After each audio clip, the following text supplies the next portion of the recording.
จะได้ยินไหมนะครับลองดูนะครับ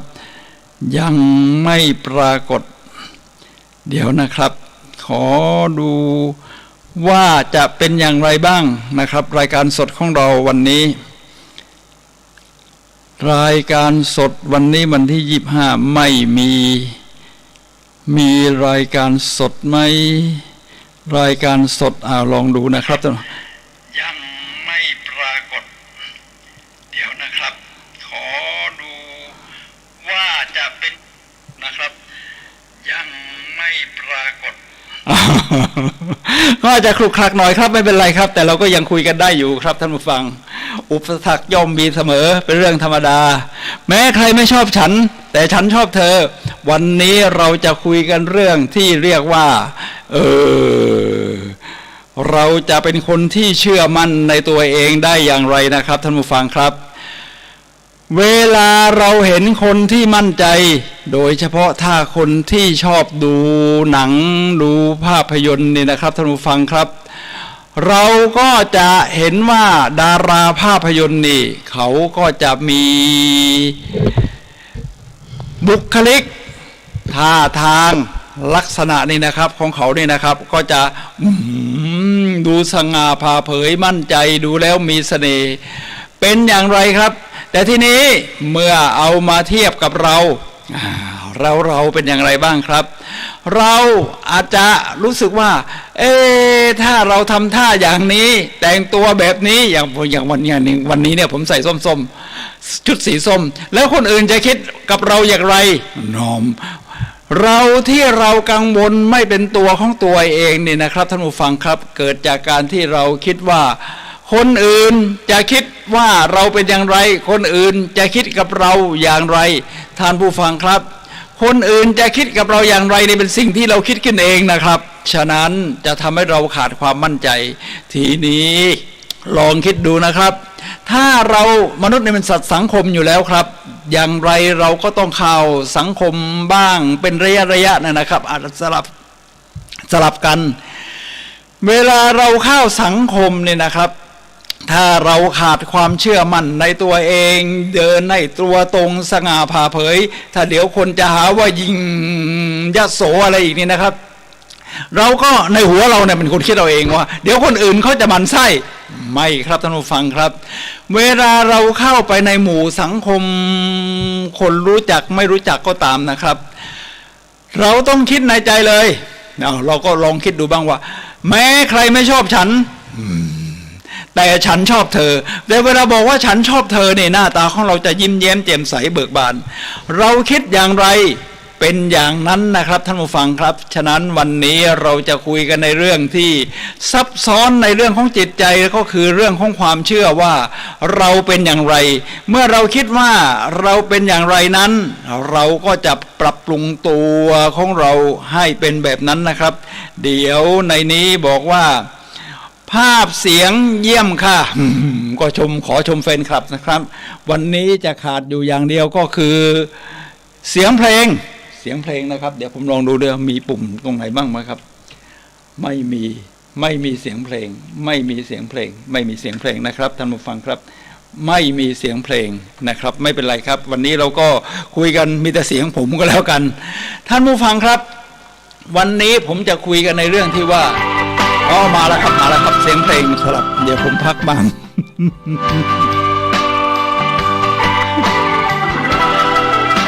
ท่านผู้ฟังครับ เมื่อเราสมมุติว่าไม่มีเสียงเพลงนะตอนนี้ตอนแรกก็ไม่มีเสียงเพลงทำรายการวิทยุปกติมันต้องมีเสียงเพลงคลอสลับบ้างเลยนะครับถ้าเราไม่มั่นใจเราก็ตะกุกตะกักอย่างนั้นนะครับแต่ผมก็เชื่อว่า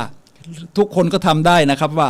ถึงไม่มีเสียงเพลงเราก็พูดได้เพราะเราเตรียมตัวมาอย่างดีวันนี้ผมก็เตรียมมานะครับเวลาเป็นดีเจนี่เราก็ต้องเตรียมตัวนะครับมีในกระดาษหลายแผ่นผมจะนำเรื่องราวที่กูรูทั้งหลายนี่เขียนเอาไว้นะครับท่านผู้ฟังครับเขียนเอาไว้หรือกล่าวเอาไว้เอามาอ้างอิงเพื่อให้เราเกิดความเชื่อมั่นว่าเมื่อเดินเข้าไปในหมู่สังคมตรงไหนก็ตามแม้ใครไม่ชอบฉันแต่ฉันชอบเธอเวลาฉันชอบเธอคุณก็เบิกบาน นั่นคือความเชื่อทีนี้ถ้าพูดถึงเรื่องของความเชื่อนะครับผมชอบดูหนังแหละครับเพราะอยากดูบุคลิกท่าทางของดาราภาพยนตร์ท่านผู้ฟังครับหนังเรื่องนี้ชื่อว่าโรบินฮูด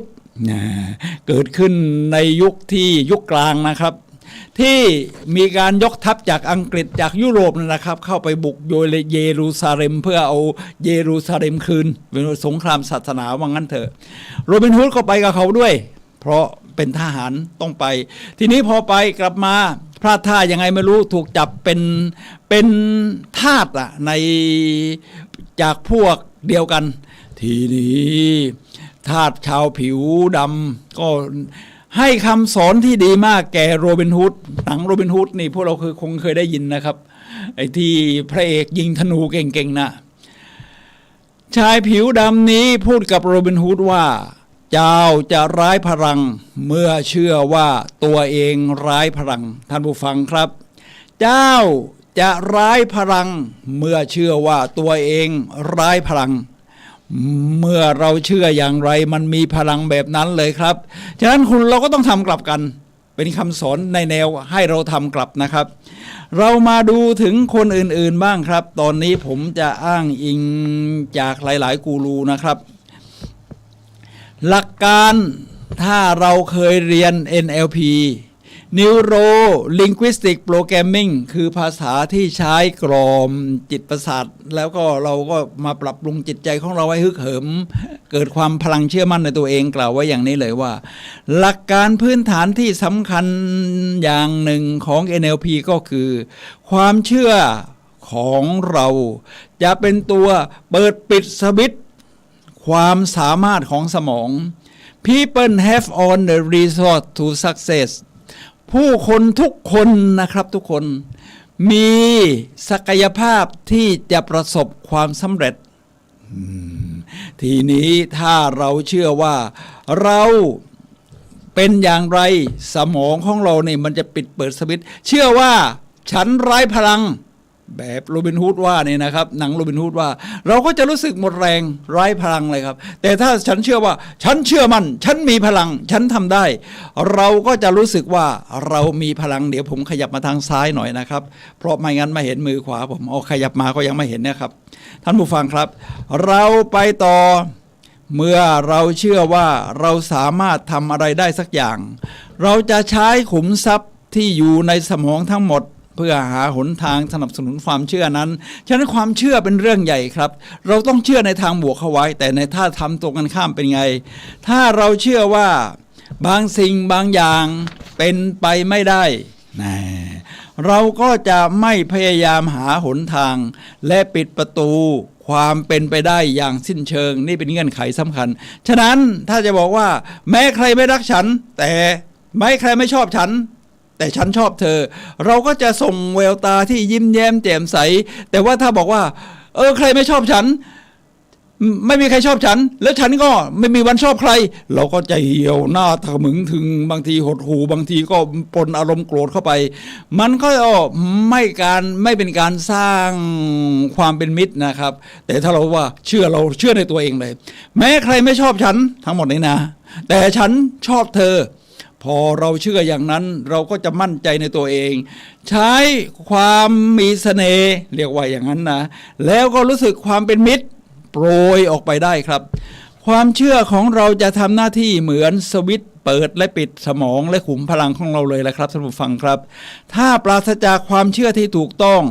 ขั้นตอนต่างๆของความสำเร็จก็ไม่มีความหมายทุกอย่างเริ่มที่ความเชื่อครับท่านผู้ฟังครับ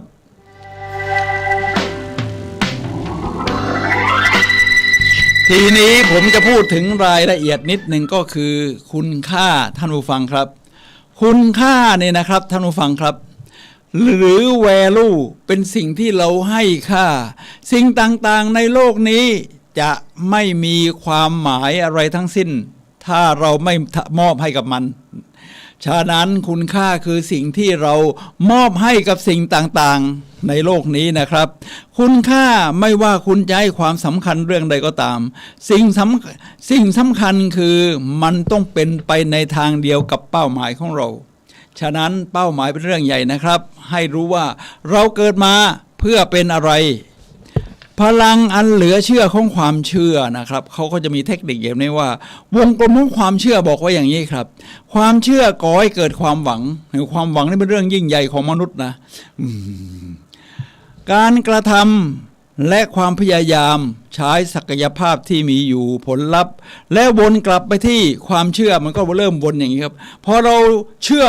ว่ามันเป็นไปได้เราก็มีความหวังพอมีความหวังเกิดการกระทำก็เกิดความไม่สำเร็จอาจจะสำเร็จหรือไม่สำเร็จเราก็ยังมีความพยายามอยู่แล้วเราก็ใช้ศักยภาพที่มีอยู่ในตัวเรารวมทั้งที่ค้นพบในระหว่างเส้นทางที่เราเดินทางไปแล้วก็มีผลลัพธ์แล้ววนกลับมาที่ความเชื่ออีกใช้ไขก๊อกความเชื่อเพื่อดึงศักยภาพออกมาเอาลองดูสิครับท่านผู้ฟังครับถ้าเราสนใจเรื่องของความเชื่อของมนุษย์ที่ยิ่งใหญ่ในโลกนี้ที่ผมชอบยกตัวอย่างคือคริสโตเฟอร์โคลัมบัสที่แกเชื่อว่าโลกกลม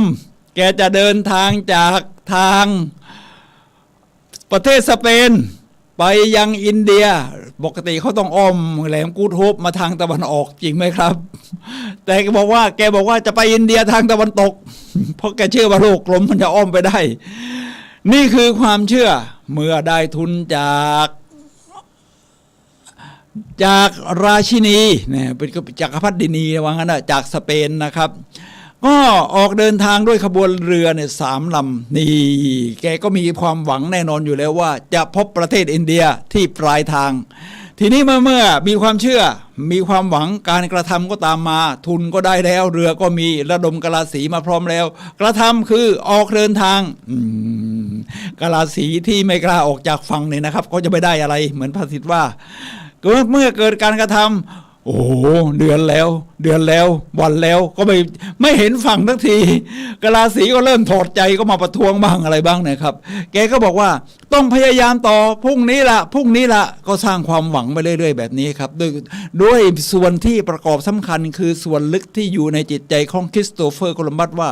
จะต้องถึงฝั่งอินเดียแน่ความพยายามก็เกิดขึ้นซ้ำๆแล้วใช้ศักยภาพที่มีอยู่จนกระทั่งเห็นนกบินมามันก็ต้องมีแผ่นดินแน่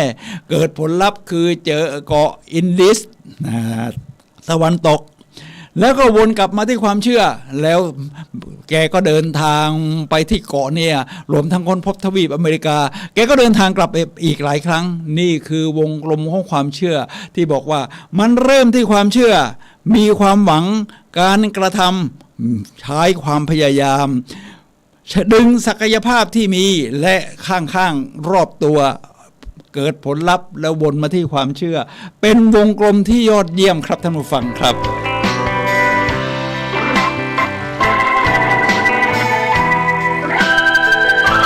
ฟังเพลงไปนิดหนึ่งนะครับเดี๋ยวผมเช็คนิดหนึ่งนะครับท่านผู้ฟังครับฟังนี่พระอาจารย์ก็ส่งทาง Facebook ที่เป็นลิงก์มาทาง YouTube มาให้ครับกราบขอบพระคุณพระครูสมุวิศวัตรครับท่านผู้อำนวยการสถานีวิทยุแห่งนี้นะครับและเป็นรองเจ้าอาวาสวัดฝายหินจังหวัดเชียงใหม่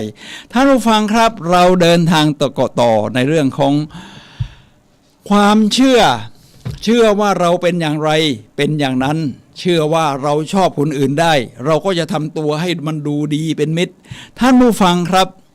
ถ้าท่านประสบอุบัติเหตุแล้วหมอบอกว่าท่านจะต้องนอนเป็นผักไม่สามารถไปไหนได้ตลอดชีวิตท่านจะรู้สึกยังไงครับท่านมีความเชื่อแบบไหนกันแน่เอาละครับเรามาดูที่ความเชื่อของที่ยิ่งใหญ่ของมนุษย์ที่ชื่อว่ามอริส กูดแมนนี่นะครับท่านผู้ฟังครับเขาชอบขับเครื่องบินส่วนตัวนะลำเล็กๆทีนี้วันหนึ่งเครื่องบินตกเมื่อปี1981ที่ซึ่งผลของการที่เครื่องบินตกทำให้เส้นประสาทบังคับที่กระบังลมเนี่ยนะครับเสียหายอย่างรุนแรงเวลาเราจะหายใจเราก็ต้องพองกระบังลมให้ปอดมันขยายรวมทั้งกลืนกินอาหารเนี่ยนะครับฉะนั้นสิ่งที่เขาหลังจากประสบอุบัติเหตุ สิ่งที่ทำไม่ได้ก็คือ แม้กระทั่งกลืนอาหารพูดแล้วก็หายใจไม่ได้ถ้าปราศจากเครื่องช่วยหายใจที่ปั๊มนะครับท่านผู้ฟังครับแต่สิ่งที่ช่วยชีวิตเขาได้คือความเชื่อและศรัทธาเขาเชื่ออะไรครับเขาเชื่อว่าถึงแม้คุณหมอทั้งหลายที่รักษาเขาอยู่จะบอกว่าคุณจำเป็นต้องนอนเป็นผักอยู่อย่างนี้นะคุณจะลุกขึ้นไปไหนไม่ได้แล้วล่ะในชีวิตนี้เพราะเส้นประสาทที่กำบังลมคุณมันเสียหายแต่มอริส กูดแมนเขามีความเชื่อแล้วก็ขยายเป็นความศรัทธาเนี่ยนะครับท่านผู้ฟังว่าเขาจะต้องหายพอแล้วก็ลุกขึ้นเดินได้ด้วยเขาก็ใช้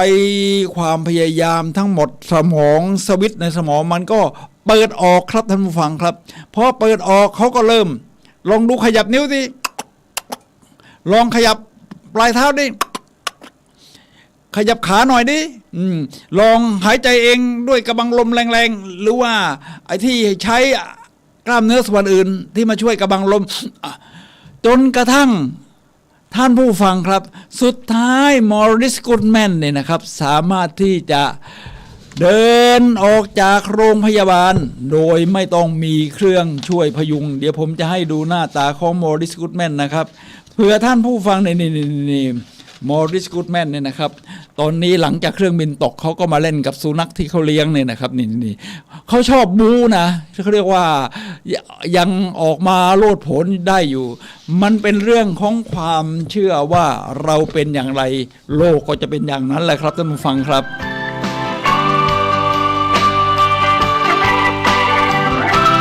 ผมมาถึงกูรูท่านอื่นๆบ้างครับท่านผู้ฟังครับคราวนี้มาที่จอห์นซีแม็กเวลเขาเป็นนักเขียนด้วยนะมีแปลเป็นไทยในหนังสือของจอห์นซีนี่แล้วก็เดินทางบรรยายทั่วโลกมีคนฟังมาแล้วกว่า6 ล้านบอกว่าข้อจำกัดส่วนใหญ่ของพวกเราไม่ได้อยู่ที่การไร้ความสามารถแต่อยู่ที่การไร้ความเชื่อต่างหากคนเรามีศักยภาพมากมายแต่ที่เราทำไม่ได้ทำไม่สำเร็จเพราะว่าไม่ใช่ว่าเราไร้ความสามารถแต่เพราะเราไม่เชื่อว่าเรามีความสามารถหรือเราทำได้ครับเรามาดูคนอื่นครับฮอนเออร์บานนักเขียนนักพูดเขียนหนังสือมีชีวิตที่ดีมีแปลเป็นไทยด้วยนะครับบอกว่าเราจำเป็นต้องมองหาเหตุผลว่าทำไมเราจึงสามารถทำได้เราสมองสวิตช์สมองก็จะเปิดเลยมันต้องมีอันนี้นะเราต้องไปเรียนรู้ส่วนนั้นเพิ่มเติมนะเราต้องหาหนังสือแบบนี้มาอ่านนะเราต้องมีการอะไรอย่างนี้เพื่อนที่ดีแบบนี้นะทีนี้แทนที่จะมองหาเหตุผลว่าทำไมเราจึงไม่สามารถทำได้คราวนี้เหตุผลก็จะมาเพียบครับ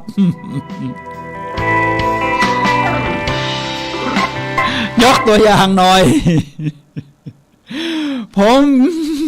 มีความเชื่อว่าทำไมเราถึงสามารถทำได้ผมเชื่อว่าผมจะสามารถเดินทางรอบโลกได้ สมัยเด็กๆกันนะเด็กๆนี่คิดว่าอะไรนะมันเป็นไปได้หมดเลยในโลกนี้ ฉันสามารถเดินทางรอบโลกได้แล้วผมก็เชื่ออย่างนั้นมาตลอดนะครับไม่เคยเปลี่ยนเลยแล้วมันก็เป็นอย่างนั้นผมก็ทั้งหาทรัพยากรดึงสิ่งต่างๆศักยภาพมาจนกระทั่งเดินทางไปแล้ว67ประเทศถ้าคิดรอบโลกก็หลายรอบอยู่กำลังทำวิดีโอสำหรับเอาไว้ดูเองอยู่ลง YouTube เป็นยูทูบเบอร์ด้วยกำลังทำเรื่องแกรนด์แคนยอนโอ้โหที่มันหน้าผาสูงชันในรัฐอาริโซนาประเทศสหรัฐอเมริกาผมมีเพื่อนอยู่ครับที่เขาอยู่ที่อเมริกานั่นแหละเขาอยู่รัฐแคลิฟอร์เนียก็บอกเขาส่งรูปไปโชว์เขาบอกว่าโอ้ยแกรนด์แคนยอนเนี่ยมันเป็นหนึ่งในสิ่ง7 มหัศจรรย์ทางธรรมชาติของโลกนะเราอยู่ใกล้ๆตรงนั้นน่าจะไปกันนะเขาไม่มีความเชื่อว่าจะไปได้ เขาบอกโอ้อายุป่านนี้แล้วจะไปไหวเหรอโควิดอีกทั้งที่โควิดในอเมริกาเนี่ยมันอยู่ในขาลงแล้วคนส่วนใหญ่เขาก็เลิกใส่แมสกันแล้วเนี่ยนะครับท่านผู้ฟังครับทั้งหมดอยู่ที่ความเชื่อของเราถ้าเราเชื่อว่าเราสามารถทำได้เราจะหาหนทางแต่ถ้าเราเชื่อว่าเราถามคำถามว่าเราไม่สามารถทำได้เราก็จะหาเหตุผลแล้วครับแก่ไปแล้วบ้างโควิดบ้าง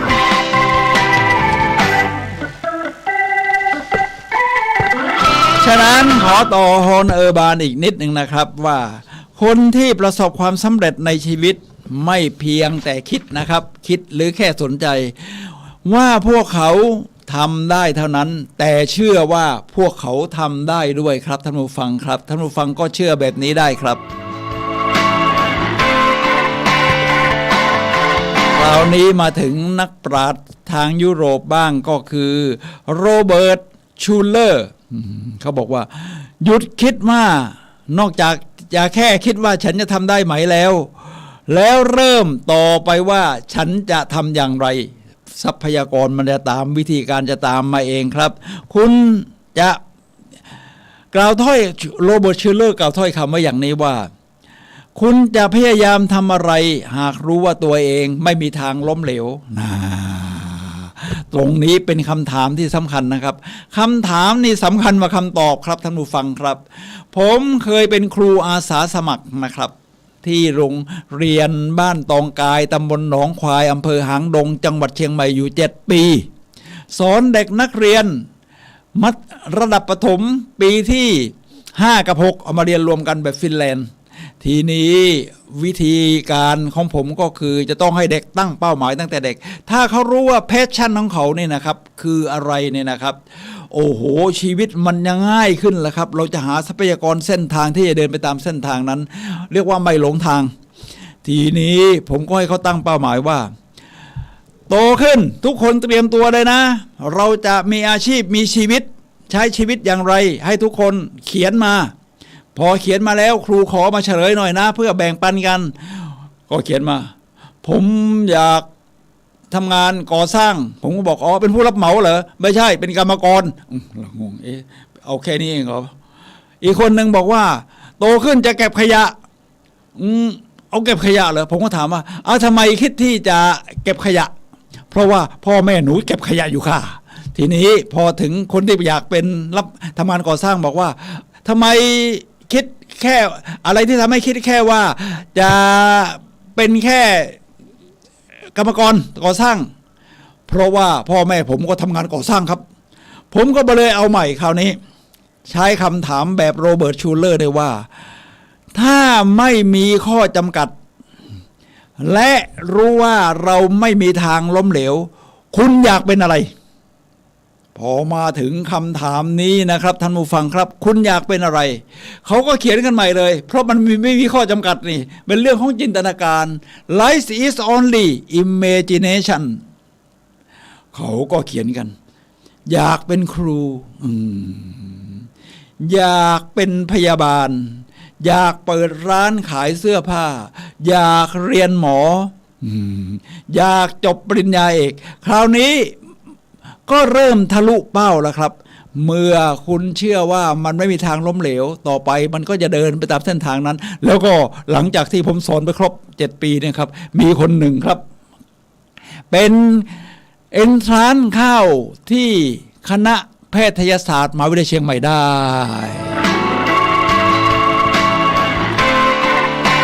ทีนี้ขอฮอนเออร์บานอีกนิดนึงว่าฮอนเออร์บานพูดว่าถ้าเรามองหาข้ออ้างว่าทำไมเราจึงไม่สามารถทำได้เราก็จะไม่มีวันเจอเหตุผลว่าทำไมเราจึงถึงทำได้นี่เป็นนักเรียนในห้องเรียนของเขาตอบมานะครับเป็นคำตอบที่เยี่ยมมากครับผมก็ชอบสอนเด็กอยู่เหมือนกันครับเป็นครูอาสาสมัครตั้ง7 ปีนั่น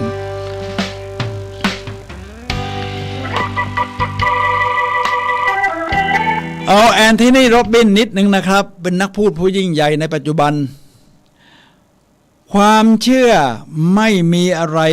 นอกจากความรู้สึกที่แน่ใจอย่างยิ่งเกี่ยวกับสิ่งหนึ่งมีความหมายอย่างไรสิ่งต่างๆในโลกนี้จะไม่มีความหมายอะไรทั้งสิ้นยกเว้นความหมายที่เรามอบให้มันเมื่อเราเจอแพชชั่นมันใช่ชีวิตของเราจะเดินไปตามเส้นทางนี้มันเป็นความหมายที่เรามอบให้นะครับท่านผู้ฟังครับท่านผู้ฟังครับ นี่เป็นเรื่องของความเชื่อและตอนนี้ท่านผู้ฟังก็กำลังรับฟังรายการพลังแห่งชีวิตรายการเพื่อการสร้างแรงบันดาลใจโดยผมสุนัย ลหวิวัฒน์ครับวิทยากรด้านการสร้างแรงบันดาลใจวันนี้เราคุยกันในเรื่องแม้ใครไม่รักฉันแม้ใครไม่ชอบฉันแต่ฉันชอบเธอมันเป็นเรื่องภายในจิตใจของเราที่จะเป็นมิตรท่านผู้ฟังครับไม่ต้องมีบทพิสูจน์ความเชื่อยังไม่จำเป็นต้องมีบทพิสูจน์ความเชื่อคือสิ่งที่มันตราตรึงอยู่เหมือนที่โคลัมบัสเนี่ยนะครับค้นพบการเดินทางเส้นทางใหม่ไม่งั้นไม่มีใครกล้าไปทางตะวันตกข้ามมหาสมุทรแอตแลนติกไปหรอกครับเป็นเรื่องของความเชื่อทีนี้เราจะดูในภาพยนตร์นี้ซึ่งเป็นภาพยนตร์จากชีวิตจริงของนักวิทยาศาสตร์นักคณิตศาสตร์ด้วยเป็นนักคำนวณแล้วนักคำนวณนี้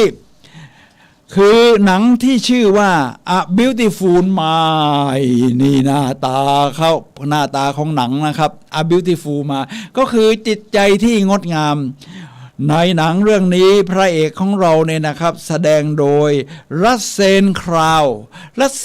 าวนี่ได้รางวัลตุ๊กตาทองหลายเรื่องโดยเฉพาะจากเรื่องนี้เลยเขาแสดงเป็นนักวิทยาศาสตร์นักคณิตศาสตร์ที่กำลังหาผลลัพธ์ของการสร้างเส้นทางเดินทางไปในอวกาศอะไรทำนองนี้นะครับเขาก็สนใจเรื่องอวกาศมากเลยทีนี้แน่นอนอยู่แล้วในวัยหนุ่มก็ต้องพบรักแม้ใครไม่รักฉันแต่ฉันรักเธอก็เลยได้เป็นแฟนกับนางเอกแสนสวยนี่นะครับท่านผู้ฟังครับเมื่อเป็นแฟนกันแล้วเวลาคุยกันเรื่องความรักนี่แน่นอนอยู่แล้วอาชีพของพระเอกคือนักวิทยาศาสตร์แล้วก็ทุกอย่างเขาต้องเขียนมาเป็นตัวเลขนะครับเป็นสมการทางคณิตศาสตร์1+1เท่ากับ2อะไรประมาณนั้นนะครับเขาบอกว่าทุกอย่างต้องมีบทพิสูจน์เพื่อให้เป็นข้อความสมการทางคณิตศาสตร์ถ้าไม่สามารถออกมาเป็นสมการทางคณิตศาสตร์ได้มันไม่เป็นความจริงทีนี้ถ้าคุยกันในเรื่องความรักจะทำสมการแบบนี้ด้วยไหมล่ะทำสิเพราะพระเอกของเราเป็นนักวิทยาศาสตร์ที่ทำแบบนั้นนี่เขาก็เลยถามนางเอกในบทที่กำลังเจรจาเรื่องความรักอยู่ถามนางเอกระหว่างรับประทานอาหารเย็นสวีทดินเนอร์กันอยู่นี่นะครับถามว่าพระเอกก็พูดกับนางเอกว่าผมต้องการบทสรุปบทพิสูจน์ความรักผมต้องการบทสรุปบทพิสูจน์ความรักนางเอกก็จ้องมาที่ตาแล้วก็ถามกลับคือคนที่เก่งมากไม่จำเป็นต้องตอบด้วยการตั้งคำถามถามกลับพระเอกว่าจักรวาลใหญ่แค่ไหนเพราะพระเอกของเราเนี่ยสนใจจักรวาลอะไรนะครับเป็นนักวิทยาศาสตร์พระเอกของเราก็ตอบว่าไม่สิ้นสุดจริงๆนะจักรวาลเนี่ยมันไม่รู้ขอบมันอยู่ตรงไหนอะนางเอกก็ถามต่อว่าคุณแน่ใจได้อย่างไรคุณยังไม่ได้พิสูจน์พระเอกคราวนี้ก็มึนเลยครับรัสเซล คราวเขาบอกว่าใช่ผมไม่แน่ใจแต่ผมเชื่อนางเอกก็ตอบกลับเลยคราวนี้งั้นก็เหมือนความรักโอ้โหมันยอดเยี่ยมนะครับนี่คนที่มีปัญญาเขาคุยกันเรื่องความรักเขาคุยกันแบบนี้ครับงั้นนี่ก็เหมือนความรักไม่จำเป็นต้องพิสูจน์ครับบางอย่างไม่จำเป็นที่ต้องพิสูจน์มันเป็นเรื่องของความเชื่อและหนังเรื่อง A Beautiful Mind ในพระเอกของเราเนี่ยนะครับที่สร้างจากชีวิตจริงตอนหลังได้รับรางวัลโนเบลจากการคิดค้นของเขาครับ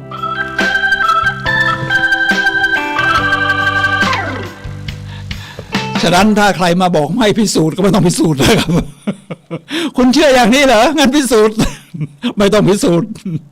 ความเชื่อศรัทธาลงมือทำพยายามวนเป็นวงกลมอย่างนั้นนะครับท่านผู้ฟังครับผมก็จะมาตามที่นักพูดนักสร้างแรงบันดาลใจนักเขียนด้วยหญิงชื่อว่าลุยส์เฮชีวิตตอนเด็กนี่ยากลำบากมากครับสาหัสเลยเขาเขียนหนังสือที่ชื่อว่า You Can Heal Your Life คุณสามารถที่จะเยียวยาชีวิตของตัวเองได้คุณเชื่ออย่างนั้นไหมครับถ้าเชื่ออย่างนั้นเราก็จะทำได้เธอก็พูดตอกย้ำความเชื่อว่าคือการจดจำตัวตนที่แท้จริงของเราและใช้พลังจากมันจงไว้ใจการตอกย้ำความเชื่อ ที่จะทำให้ความปรารถนาของคุณเป็นจริงทีนี้แล้วทำยังไงถึงจะเป็นการตอกย้ำล่ะคิดอย่างเดียวมันไม่พอคุณต้องออกแอคชั่นท่าทางคำพูดถ้าให้ดีใช้หลัก NLP เขาเรียกว่า affirmation คุณยืนหน้ากระจกคุณก็ออกแอคชั่นด้วยอย่างนี้หน้ากระจกฉันเชื่อมันเอาแขนซ้ายดีกว่าแขนขวาในจอไม่ออก ฉันเชื่อมันฉันมีพลังฉันทำได้เราพูดอย่างนี้ทุกวันความเชื่อมั่นของเราก็จะฝังแน่นนะครับฉะนั้นลุยเฮพูดไว้นี่ใช่เลยครับท่านผู้ฟังครับ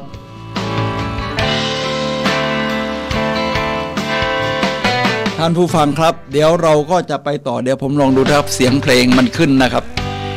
แต่ว่าที่หูฟังผมไม่ออกแค่นั้นเองมันไปกุ๊กอยู่ตรงนี้นะครับเดี๋ยวนะครับออกแล้วครับเป็นที่ตรงนี้ของผมเองครับผมเชื่อว่าผมทำได้ผมก็เลยขยับดู ท่านผู้ฟังครับเอาภาพยนตร์อีกเรื่องหนึ่งสร้างจากชีวิตจริงเหมือนกันนะครับท่านผู้ฟังครับภาพยนตร์เรื่องนี้ชื่อว่า Secretariat เป็นชื่อของม้านะในนางเอกเรากำลังเลี้ยงม้าอยู่แล้วก็พอพ่อของนางเอกเป็นอัมพาตพิการก็ไม่มีคนเลี้ยงนางเอกก็กลับมาเลี้ยงต่อเนี่ยนะครับแล้วก็จะปลุกปล้ำเซกเรตาเรียตให้กลายเป็นม้าแข่งเหมือนเดิมนี่นะครับทีนี้เวลาจะไปแข่งเนี่ยนะครับก็มีคำถามที่คุยกันในรถระหว่างพาม้าเซกเรตาเรียตไปแข่งมันก็มีคำถามนะครับว่าในภาพยนตร์เรื่องนี้บอกว่าให้ใช้ชีวิตอย่างที่เราเชื่อชีวิตที่ยอดเยี่ยมก็คือใช้ชีวิตอย่างที่เราเชื่อความเชื่อในเรื่องอื่นเปลี่ยนได้แต่ความต้องการทำในสิ่งที่เราเชื่อนี่สิเปลี่ยนไม่ได้นะครับท่านผู้ฟังครับความเชื่อนี้นี่จะทำให้เราเป็นเอกลักษณ์อัตลักษณ์เป็นของตัวเองทีนี้นางเอกก็ถามพ่อว่านี่พ่อเราไปแข่งม้าเขานี่คิดว่าคนดูเขาจะเชื่อว่าม้าของเราจะชนะไหมพ่อนางเอกก็ตอบว่าไม่สำคัญที่เขาคิดว่าเราชนะที่สำคัญเราต้องคิดว่าเราชนะโอ้มือซ้ายดีกว่ามันยอดเยี่ยมเราชนะใช่ไหมครับเหมือนกับที่ผมตั้งชื่อหัวข้อเรื่องให้มันดูหวานแหววว่าแม้ใครไม่ชอบฉันแต่ฉันชอบเธอมันอยู่ที่เราครับท่านผู้ฟังครับเราต้องเป็นสาเหตุไม่ใช่ผลกระทบไปเรื่อยนี่ชื่อภาพยนตร์เรื่องเซกเทเรียตนี่ชื่อเป็นไทยหาดูได้นะครับว่าเกียรติยศแห่งอาชาที่ผมยกย่องให้เป็นหนังที่ยอดเยี่ยมทั้งม้าเจ้าของม้าคนฝึกและคนขี่คนเลี้ยงนี่นะครับโดยเฉพาะนางเอกของเรานะครับ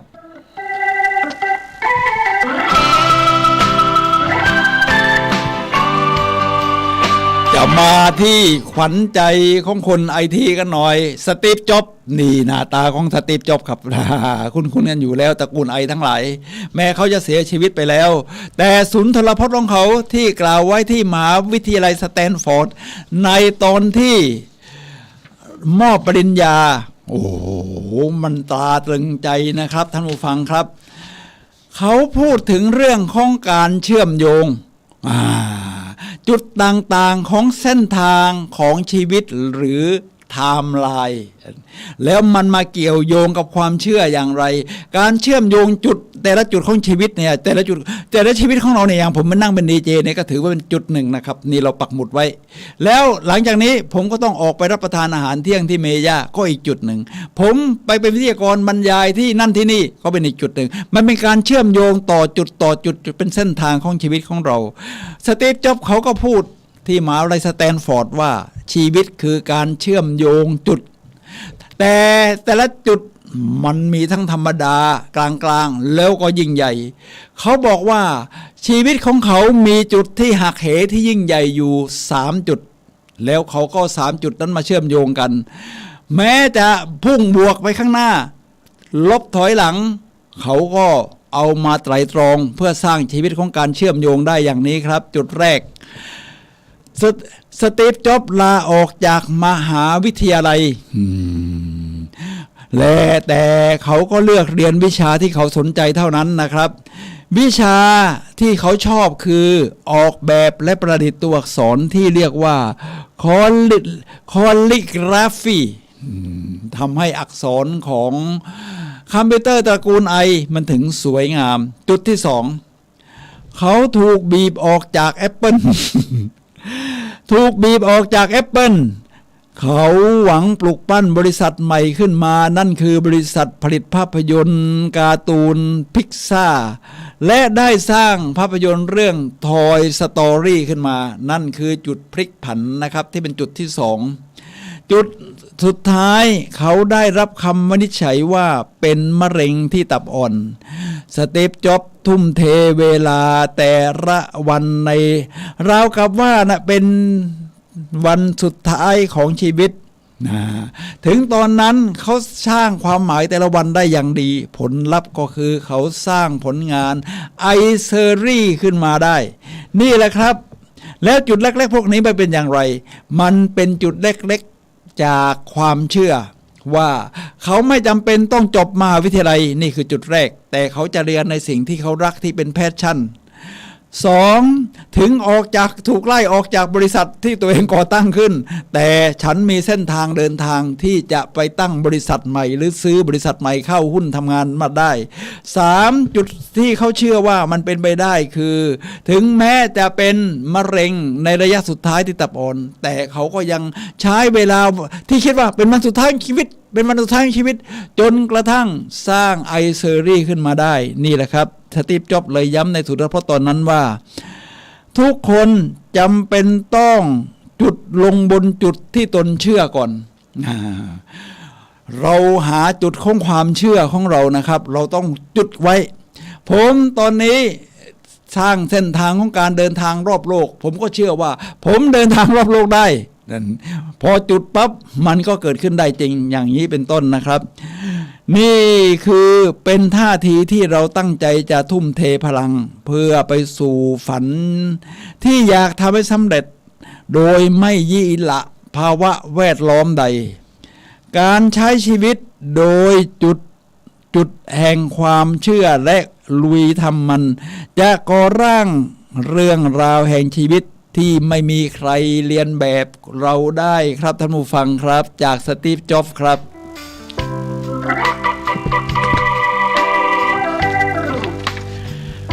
ท่านผู้ฟังครับขณะนี้ท่านกำลังรับฟังรายการพลังแห่งชีวิตรายการเพื่อการสร้างแรงบันดาลใจเนี่ยนะครับเราเหลือเวลา12นาทีสุดท้ายก่อนหมดรายการท่านผู้ฟังสามารถโทรศัพท์เข้ามาซักถามได้นะครับที่หมายเลข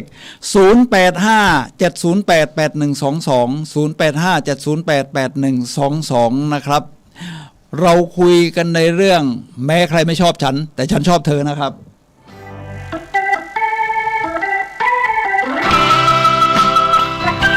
ผมจะยกตัวอย่างคุณคิดอย่างไรก็เป็นอย่างนั้นนะครับชีวิตเราเป็นอย่างที่คิดเลยแล้วเชื่ออย่างไรโลกก็จะเป็นอย่างนั้นยกตัวอย่างนะครับบีโธเฟนแม้จะหูหนวกแต่ก็เชื่อว่าเขาประพันธ์เพลงได้ก็ซิมโฟนีนัมเบอร์5ลาลาลาลาปิกัสโซวาดรูปไม่ต้องเหมือนผู้หญิงก็ได้เป็นสามเหลี่ยมยิกยักไปมาแล้วก็ดิกเคน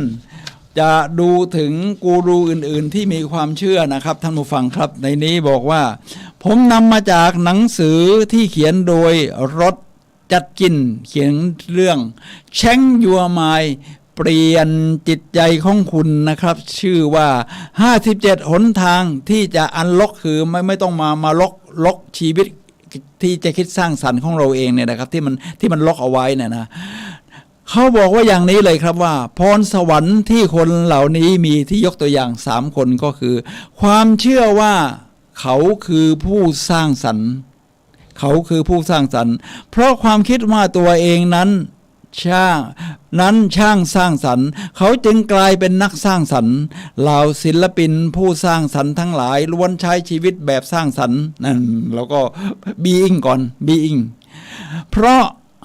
พวกเขาคิดเสมอว่าตัวเองคือนักสร้างสรรค์หากคุณคิดว่าตัวเองเป็นใคร Who am I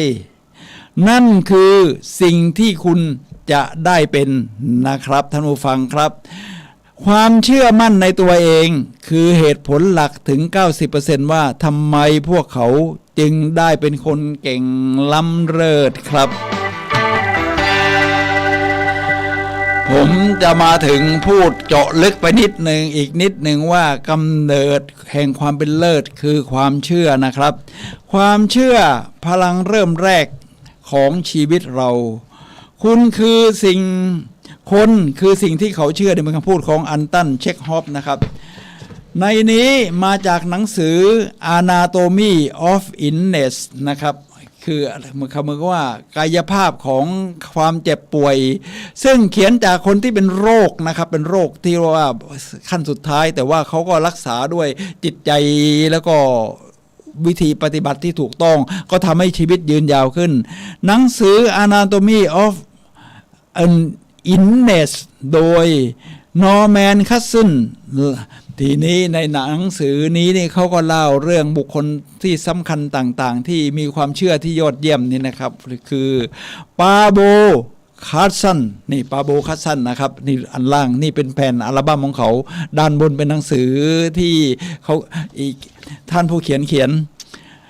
พูดถึงปาโบคัสโซเป็นนักดนตรีที่ยิ่งใหญ่คนหนึ่งในศตวรรษที่20งานฉลองครบรอบ90ปีโอ้อายุเยอะแล้วนะครับ90ปีนี่นะครับเขาดูอ่อนปวกเปียกหลังงอก็อายุมากแล้วนี่นิ้วเก่งต้องมีคนช่วยแต่งตัวแล้วก่อนอาหารเช้าเขาก็จะเดินไปที่เปียโนเท่านี้มันเป็นยังไงเกิดขึ้นเขาแปลงกายเป็นอีกคนหนึ่งตัวตรงองอาจเขาเริ่มเล่นเพลง Hoften Periete คลาเวียของบาค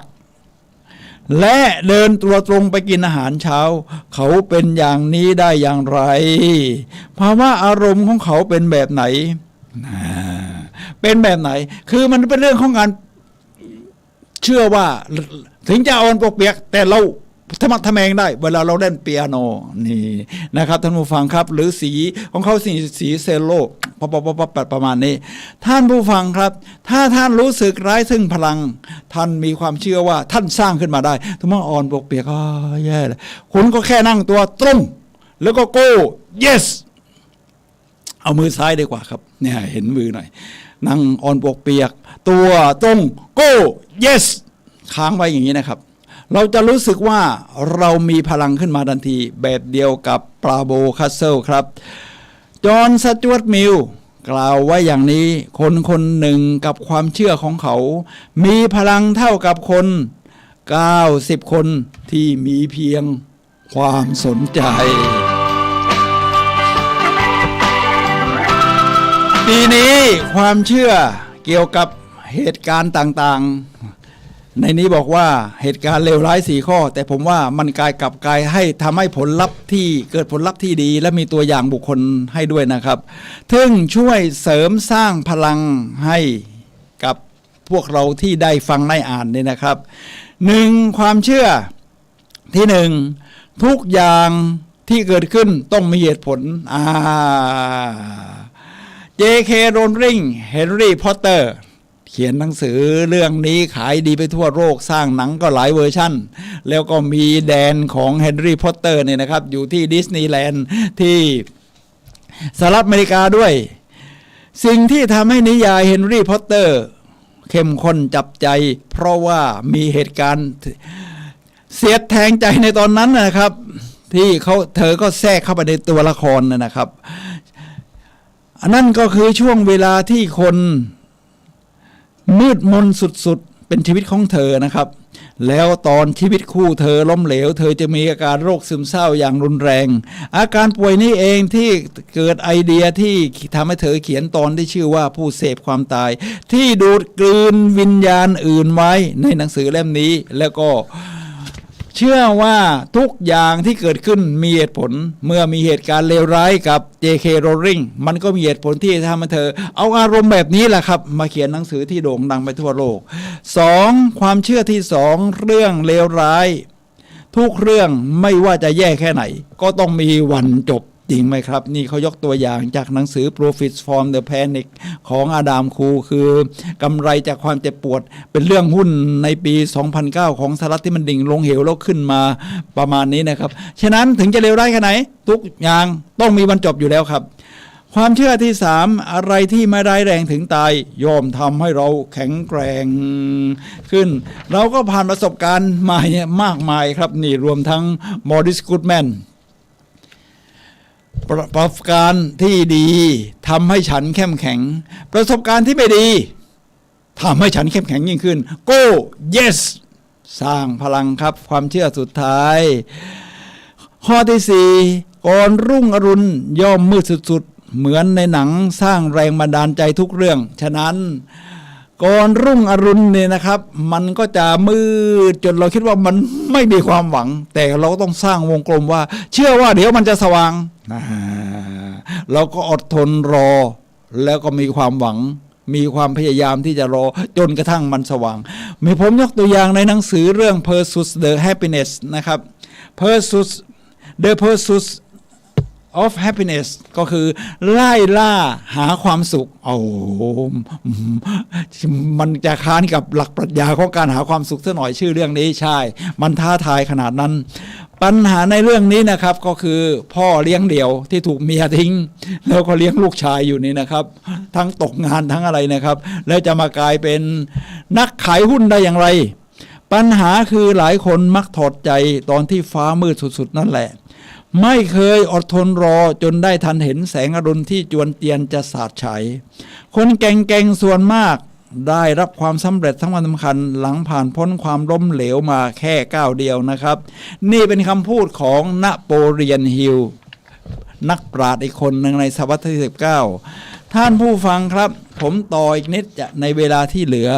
รากฐานของร่างกายคือพลังรากฐานของจิตใจคือความหวังนะครับเราอย่าสิ้นความหวังไม่ว่าจะอยู่ในสภาพใดก็ตามคนที่คิดว่าตัวเองประสบความสำเร็จก็ชนะแล้วครึ่งหนึ่งถ้าคิดว่าตัวเองล้มเหลวคุณก็จะล้มเหลวนี่คือนอร์แมนวินเชนพิวนะครับนักเขียนอีกคนหนึ่งผมพูดถึงอดัมคูกับสจ๊วตแทนเขียนหนังสือ Master Your Mind Design Your Destiny เป็นนายจิตใจของเราออกแบบชีวิตเราเองเนี่ยนะครับชาวสิงคโปร์บอกว่าความเชื่อของผู้ที่ประสบความสำเร็จนี่หนึ่งทุกอย่างเป็นไปได้มันขึ้นอยู่กับวิธีการสองเชื่อว่าทุกความล้มเหลวเป็นรากฐานของการก้าวสู่ความสำเร็จสามทุกอย่างที่เกิดขึ้นได้ย่อมมีเหตุผลสี่ก่อนที่จะเปลี่ยนแปลงสิ่งต่างๆฉันต้องเปลี่ยนตัวเองก่อนชัวร์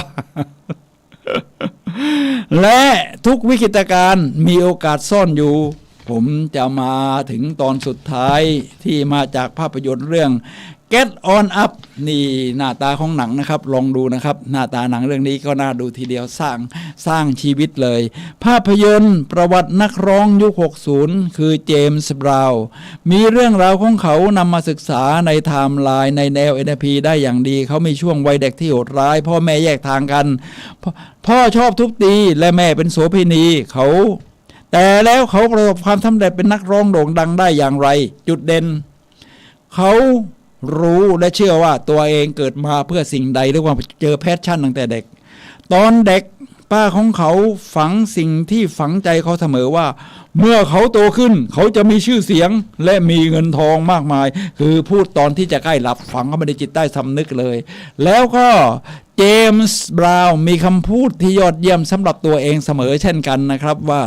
เราต้องการแต่ประกายไฟจุดตะเกียงจนถึงพระอาทิตย์ขึ้นในตอนเช้านะครับท่านผู้ฟังผมจะยกตัวอย่างหนังเรื่องสุดท้ายเหลือเวลา1 นาทีหนังเรื่องนี้ชื่อว่า Oz the Grace of Powerful ก็คือพ่อมดออสนะครับหนังที่เด็กๆชอบดูแต่ผมว่าผู้ใหญ่ก็ชอบดูนะเป็นหนังปรัชญานะนี่พ่อมดออสนะครับทีนี้เมื่อจะโจมตีเมืองที่โหดร้ายเมืองพ่อมดว่างั้นเถอะชื่อว่าเมืองมรกตแต่ว่าสู้พลังพ่อมดไม่ค่อยได้ในตอนแรกๆก็ต้องสร้างความเชื่อสร้างความหวังใช้ความพยายามเนี่ยนะครับในนี้มีคำพูดปลุกใจว่าคนของเราน้อยแต่คนของเรายิ่งใหญ่โอกาสแพ้จะมีสูงแต่อาวุธของเราคือความกล้าหาญความเหนื่อยยากและเหนืออื่นใดความเชื่อมั่นในกันและกันไม่มีสิ่งใดต้องหวั่นกลัวตราบใดที่เรามีความเชื่อ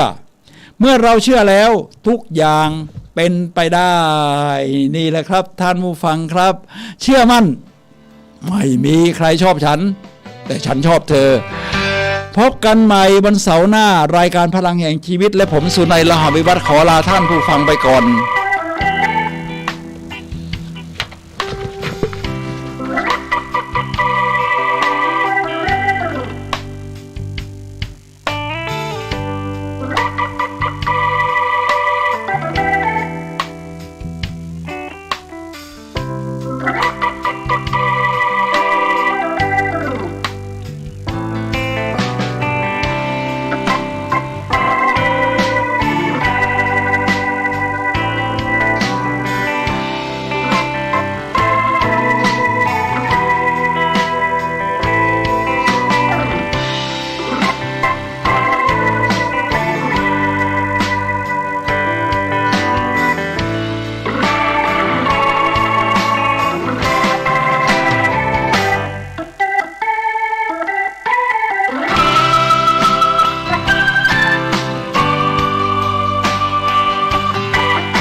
052 000 636-7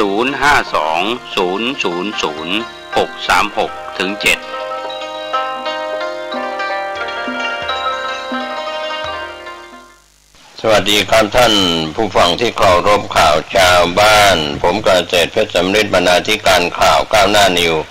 กับการทำหน้าที่สื่อสารมวลชนของพี่น้องสื่อมวลชนทุกแขนงสาขาจากส่วนกลางและก็ส่วนภูมิภาคข่าวภายในประเทศและข่าวจากต่างประเทศก็เป็นการรายงานข่าวที่ท่านรับสื่อสารใช้วิจารณญาณในการรับข้อมูลข่าวสารต่างๆดีอยู่แล้วก่อนทำมากกว่าข่าววันนี้ก็เป็นส่วนหนึ่งนะครับที่เราได้รายงานข่าวก็ต้องมีสิ่งที่เป็นยาบำรุงหัวใจก็คือธรรมะที่เป็นเรื่องของศีลสมาธิปัญญา